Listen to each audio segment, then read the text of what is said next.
Hello class, this is biology class. Last class जो हमारी थी वो केमिस्ट्री के बारे में भी थी, ठीक है। उसके पहले हमने बायोलॉजी के बारे में बताया था, ठीक। तो आज जो हम आपको बेसिक थोड़ा बता रहे हैं वो हम क्या बता रहे हैं, जो हमारा जीव जगत है, जो लिविंग वर्ल्ड है हमारा, ठीक है, या जो ऑर्गेनिज्म हमारे अर्थ में विद्यमान है उसके बारे में हम आपको बताएंगे, ठीक। द लिविंग वर्ल्ड, ठीक। ये भी क्या है, आपका बेसिक से ही संबंधित है, ठीक है। आपको इसके लिए भी मालूम होना चाहिए कि ये चीज़ होती क्या है, इसलिए हम आपको ये आज आपको एक्सप्लेन कर रहे हैं, ठीक। जीव जगत या हम कह सकते हैं लिविंग वर्ल्ड, मतलब क्या है, इस अर्थ पे जितने भी जीव प्रेजेंट हैं, जितने भी ऑर्गेनिज्म हैं और जिनमें क्या है, ये कैपेसिटी होती है सांस लेने की, ठीक है, वही एक तरीके से लिविंग होते हैं, ठीक है। नॉन लिविंग मतलब जैसे हम चेयर की बात करें तो क्या वो सांस लेते हैं? नहीं लेते हैं, ठीक। तो जितने भी अर्थ पर चीज़ें हैं, चाहे हम प्लांट की बात कर लें और चाहे एनिमल की बात कर लें, वो सारी चीज़ें हमारी क्या होती है, लिविंग वर्ल्ड के अंतर्गत ही आती है, ठीक। या जीव जगत के अंतर्गत जितनी भी सारी चीज़ें हैं, जितने भी प्लांट हैं, जितने भी एनिमल्स हैं, चाहे वो हम माइक्रो ऑर्गेनिज्म की बात करें या छोटी से छोटी हम प्लांट ग्रास की बात करें, घास जिसे बोलते हैं, ठीक है, ये सारे लिविंग वर्ल्ड में ही शामिल किए गए, ठीक है। इसमें सबसे पहले हम आपको जो बताएंगे, ठीक, इसमें क्या बताएंगे, जैव विविधता के बारे में, ठीक है। जैव विविधता जिसे हम बायो डायवर्सिटी के नाम से जानते हैं, ठीक। क्या है? जैव विविधता, ठीक, जिसे हम क्या कहते हैं, बायो डायवर्सिटी, ठीक। बायोडाइवर्सिटी के नाम से हम इसको जानते हैं कि जैव विविधता होता क्या है, ठीक। अब जैव विविधता की अगर हम बात करते हैं तो अगर हम नॉर्मल सी डिफाइन अगर हम बात करें तो क्या होती है, जीवों में पाई जाने वाली विभिन्न प्रकार की विविधता, चाहे वो स्ट्रक्चरल हो, कोई भी प्रॉपर्टीज़ में हो, कोई भी कैरेक्टर्स में हो, ठीक है, सभी में पाई जाने वाली विविधता जो होती है वो हमारी जैव विविधता के अंतर्गत शामिल किया गया है उसको, ठीक है। या हम ये कहें कि किसी भी पारिस्थितिक तंत्र में मिलने वाले जीव जंतुओं के प्रजातियों की विविधताओं को ही हम क्या है कहते हैं, जैव विविधता के नाम से जानते हैं। या biodiversity is form of two words, biological and diversity, ठीक। जो बायोडाइवर्सिटी है वो दो वर्ड से मिलकर बनी है, क्या है, बायोलॉजिकल एंड डायवर्सिटी, ठीक है। तो इनमें जो पाई जाने वाली विविधता होती है वही हमारी क्या होती है, बायोडाइवर्सिटी कहलाती है, ठीक है। और क्या है, it refers to all the variety of life that can be found on earth as well as to the communities that they form and the habitats in which they live, ठीक है। तो ये हमारी क्या होती है, बायोडाइवर्सिटी होती है, मतलब बहुत सारी जो डिफ्रेंशिएट पाई जाती है वो हमारी जैव विविधता में ही शामिल किया गया है, ठीक है। इसको सर्वप्रथम किसने दिया था, साइंटिस्ट एक थे जिसे हम क्या कहते हैं, वॉल्टर जी रोजेन, ठीक है। साइंटिस्ट का नाम क्या है, वॉल्टर जी रोजेन, ठीक। ये क्या थे, एक साइंटिस्ट थे जिन्होंने जैव विविधता या बायोडाइवर्सिटी के बारे में सबसे पहले बताया था। तो बताया था इन 1985, ठीक है, 1985 था, ठीक है, उस समय इन्होंने जैव विविधता के बारे में पूरी डिटेल बताई थी, ठीक है। ये हमारी क्या होती है, जैव विविधता, समझ में आ गया होगा। अब हम क्लासिफिकेशन की बात करते हैं। क्लासिफिकेशन मतलब क्या है, वर्गीकरण। वर्गीकरण क्या होता है, अब कोई भी जीव है, कोई भी ऑर्गेनिज्म है, चाहे हम प्लांट की बात ले लें और चाहे एनिमल की बात ले लें, ठीक है। अगर हम किसी भी चीज़ का वर्गीकरण नहीं करेंगे, मान लीजिए क्लास में 10 बच्चे हैं, ठीक है, 10 स्टूडेंट्स हैं, तो सबको हम अलग अलग डिवाइडेशन के हिसाब से ही हम उसको मार्क्स देते हैं कि वो किस में अच्छा है, पढ़ाई में कौन अच्छा है, ठीक है, कौन खेलने में अच्छा है, कौन अदर एक्टिविटीज़ में अच्छा है ना। तो उस तरीके से हम उनको 10 को अलग अलग ग्रुपों में डिवाइड कर देते हैं, ठीक, इसी तरीके से हम प्लांट और एनिमल को भी डिवाइड करते हैं, ठीक है, जिसे हम क्लासिफिकेशन के नाम से जानते हैं। ठीक, तो it is a process by which scientist group living organism are classified based of how similar they are. ठीक है, कि वो किसमें क्या है, सिमिलर है, किसमें समान है और किसमें असमान है। समानताओं और असमानताओं के आधार पर ही हम इसका किसी भी जीव का क्लासिफिकेशन आसानी से कर सकते हैं। अगर हमें किसी के बारे में कुछ पता नहीं होगा तो उसको हम क्लासिफाई नहीं कर सकते। ठीक है, तो क्लासिफिकेशन को सर्वप्रथम किसने दिया था? एक साइंटिस्ट है जिसका नाम था कैरोलस लीनियस। ठीक है, ये क्या है, एक साइंटिस्ट थे जिन्होंने लीनियस, ठीक, एक साइंटिस्ट थे जिन्होंने इस क्लासिफिकेशन की नींव डाली थी। मतलब इस क्लासिफिकेशन को सर्वप्रथम इस साइंटिस्ट ने दिया था। ठीक है, तो ये होता है क्लासिफिकेशन। अब इसकी इम्पोर्टेंस क्यों होती है? ठीक है, मतलब हम किसी भी जीव या प्लांट, मतलब एनिमल और प्लांट, किसी का भी हम वर्गीकरण करते हैं, लेकिन क्यों करते हैं? ठीक है, अगर करते हैं तो क्यों करते हैं, अगर किया है तो इसका महत्व क्या है? ठीक है, अगर हम अपनी बात करें तो हमारा क्लासिफिकेशन अगर हो तो हम किसके आधार पर करें? कुछ हमारे अच्छे गुण होंगे, कुछ खराब गुण होंगे, उन्हीं के आधार पर हमारा क्लासिफिकेशन किया जा सकता है। इसी तरीके से जो भी प्लांट या एनिमल होते हैं तो उनका भी क्लासिफिकेशन हम इसी आधार पर करते हैं कि क्या अच्छा है और क्या बुरा है। ठीक, अगर हम मान लीजिए 10 एनिमल्स या 10 प्लांट्स को हम ले लें, ठीक है, उसका अलग अलग सिग्निफिकेंस देखें कि उसके क्या है, कौन सा है प्लांट जो है वो बेनिफिशियल है, कौन सा हार्मफुल है।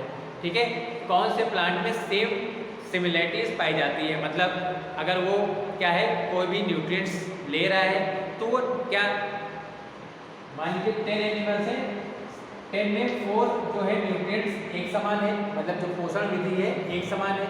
ठीक है, कैसे वो भोजन ग्रहण कर रहा है, प्राप्त कर रहा है, लेकिन 6 में क्या है, अलग तरीके से होता है।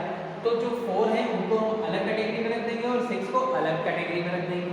ठीक है, इसी तरीके से, और अगर इसकी हम रेस्पिरेशन की बात करें, किस तरीके से वो श्वसन कर रहा है, जरूरी थोड़ी है। जो ह्यूमन बीइंग्स है उसमें क्या होते हैं, लंग्स होते हैं जिसके द्वारा वो सांस लेते हैं, लेकिन और जो है किसी में गिल्स जैसे मछलियाँ होती हैं या जो मेंढक होते हैं उनमें अलग तरीके से श्वसन होता है।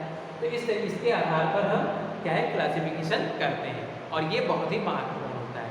ठीक है, अगर हम क्लासिफाइड नहीं करेंगे, मान लीजिए ह्यूमन बीइंग्स को हम मैमल्स में रखते हैं और उसी को अगर हम क्या है जो मेंढक है उसको भी हम मैमेलिया में ही रख देंगे, तो क्या होगा? नहीं होगा।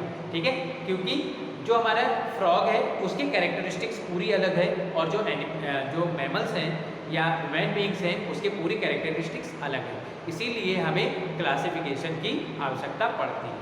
ठीक है, अगर हम क्लासिफिकेशन या क्लासिफाई नहीं करेंगे किसी का भी, तो हम शायद कुछ भी नहीं बता पाएंगे, किसी एनिमल या किसी भी प्लांट के बारे में क्लियरली नहीं बता पाएंगे वो कैसा है, क्या है, किस फाइलम में आता है, किस क्लास में आता है। ठीक है, तो ये हम किसी भी चीज़ का वर्गीकरण हम आसानी से नहीं कर सकते। ठीक है, समझ में आ गया होगा। अब किस तरीके से हम क्लासिफिकेशन करते हैं, देखिए सबसे पहले जो होता है, देखिए इस तरीके से इसका क्लासिफिकेशन किया जाता है। सबसे पहले जो होता है वो हमारा आता है किंगडम। ठीक, किंगडम के बाद में आता है फाइलम। ठीक है, किंगडम को कहते हैं जगत या राज्य। ठीक है, जगत किस जगत में रखा गया, वो एनिमल है या प्लांट है। फाइलम मतलब होता है संघ, किस संघ में उसको रखा गया। जैसे अमीबा है, अमीबा एक प्रोटोजोआ संघ का प्राणी है, लेकिन अगर हम वही हाइड्रा की बात करें तो वो एक सिलेंड्रेटा संघ से संबंधित है। ठीक है, इस तरीके से अलग अलग उसके फाइलम डिवाइडेशन किए जाते हैं। फाइलम के बाद क्लास। ठीक है, क्लास, सब क्लास, ऑर्डर, सब ऑर्डर, इस तरीके से कई सारी चीज़ें होती हैं। क्लास मतलब होता है वर्ग, किस वर्ग में उसको रखा गया। उसके बाद ऑर्डर आता है, ऑर्डर को हम क्या कहते हैं, गण बोलते हैं, किस गण में रखा गया है। ठीक, फैमिली, फैमिली मतलब उसका परिवार, मतलब कुल जिसे हम बोलते हैं, क्या बोलते हैं, कुल। ठीक, फैमिली। उसके बाद हमारा आता है जीनस। ठीक है, क्या आता है, जीनस आता है। ठीक है, क्या आता है हमारा जीनस आता है, और जीनस के भी और बाद ही हमारा क्या आता है स्पीसीज आता है, स्पीसीज। ठीक है, इस तरीके से हम किसी भी एनिमल या किसी भी प्लांट को क्लासिफाई कर सकते हैं। ठीक है, इस तरीके से वो क्लासिफाई होता है। समझ में आ गया होगा। तो ये सारी चीज़ें जो है वो साइंटिस्ट जो थे कैरोलस लीनियस ने ही बताई थी। ठीक है, उन्होंने उनकी एक बुक थी, एक किताब थी जिसका नाम क्या था, लीनियस की एक बुक थी जिसका नाम सिस्टेमा नेचुरली। ठीक, सिस्टेमा नेचुरली ये क्या थी, एक बुक का नाम था जो कि कैरोलस लीनियस ने लिखी थी। ठीक है, इसके आधार पर ही इन्होंने सारी चीज़ें इस बुक में लिखी। ठीक है, मेरे ख्याल से ये चीज़ समझ में आ गया होगा कि बायोडाइवर्सिटी होता क्या है, क्लासिफिकेशन क्या होता है, इसको किस तरीके से डिवाइड किया जाता है, और इसकी आवश्यकता किसी भी प्लांट या किसी भी एनिमल्स के लिए क्यों पड़ती है। ठीक है, इस तरीके से ये क्लासिफिकेशन हर एक चीज़ का किया जाता है। ठीक है, अगर हम किसी की बात करें, ठीक है, मान लीजिए हम और बात करते हैं, मान लीजिए किसी हम मनुष्य का क्लासिफिकेशन करना चाहें। ठीक है, मान लीजिए हम मनुष्य का क्लासिफिकेशन कर रहे हैं, मनुष्य मतलब जो हमारे ह्यूमन बीइंग्स हैं। ठीक, अगर किसी क्लासिफिकेशन करें तो क्लासिफिकेशन हम कैसे करेंगे, सबसे पहले हमने बताया किंगडम। ठीक है, मैन या मनुष्य का क्लासिफिकेशन, वर्गीकरण मनुष्य का। ठीक है, तो सबसे पहले क्या है किंगडम। किंगडम मतलब हमने बताया जगत, किस जगत में रखा गया है, मनुष्य क्या है एक एनिमल होता है, तो इसको हम एनिमलिया में रखते हैं, एनिमल। ठीक, इसके बारे में बताया था फाइलम। फाइलम का मतलब क्या रहता है संघ। ठीक है, किस संघ में है, इसको कार्डेटा संघ में रखा गया है, कार्डेटा। ठीक है, किस संघ में रखा गया है, कॉर्डेटा संघ में इसको रखा गया है। उसके बाद क्लास की बात करते हैं, क्योंकि ये मैमल्स है। ठीक है, फाइलम के बाद क्लास, तो ये क्या है मैमेलिया, मैमेलिया। ठीक है, ये हमारा क्लास हो गया। उसके बाद ऑर्डर की अगर हम बात करें तो ऑर्डर इसका क्या है प्राइमेट्स। क्या है प्राइमेट्स। ठीक है, ये क्या है प्राइमेट्स में आते हैं। ऑर्डर मतलब हमने गण बताया। ठीक है, ऑर्डर के बाद आती है फैमिली। फैमिली क्या है इसकी, फैमिली मतलब जिसे हम कुल कहते हैं। ठीक है, हिंदी मीडियम वाले हम देखिए पूरा आपको हिंदी में भी बता रहे हैं और इंग्लिश में भी लिख रहे हैं। ठीक है, तो आप लोग समझिएगा, ये नहीं कि आप लोग ये कहने लगे कि आप केवल इंग्लिश में ही पढ़ा रहे हैं। ठीक है, या लिख रहे हैं। ठीक, तो हिंदी में हम सारी चीज़ें आपको बताते चले जा रहे हैं। ठीक, तो ये क्या है, जो इसकी फैमिली है, फैमिली क्या है होमिनिड, होमिनिड।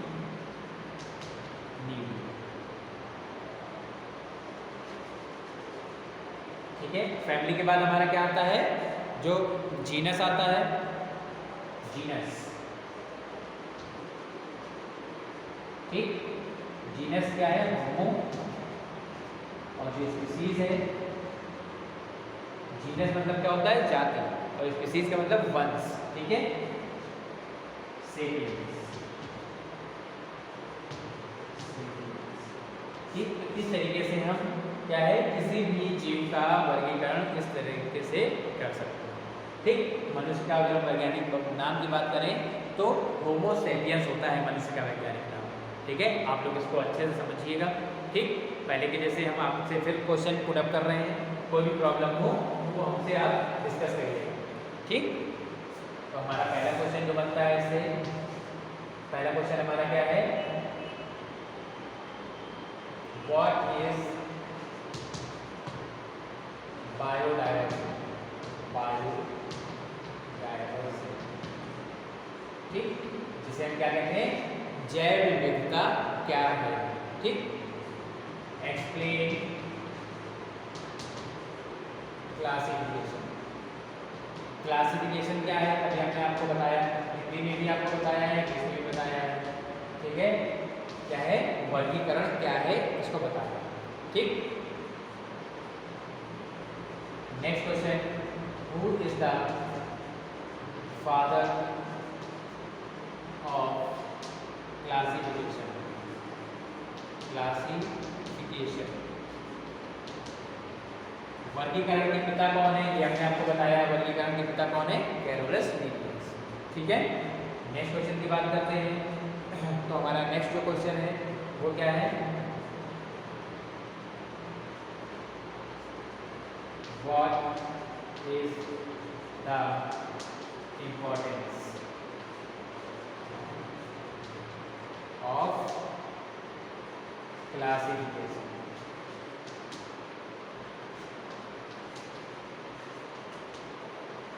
ठीक है, क्लासिफिकेशन का महत्व क्या है इसके बारे में आपको बताना है।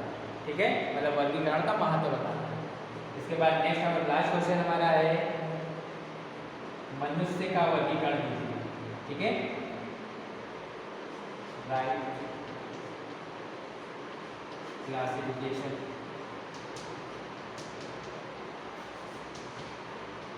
ऑफ मैन, मनुष्य का वर्गीकरण दीजिए। ठीक है, जो कि अभी हमने आपको बताया। ठीक है, इस तरीके से ये आप लोग अच्छे से इसको पढ़िएगा। कोई भी प्रॉब्लम समस्या हो तो हमसे डिस्कस कीजिए। Okay, good day.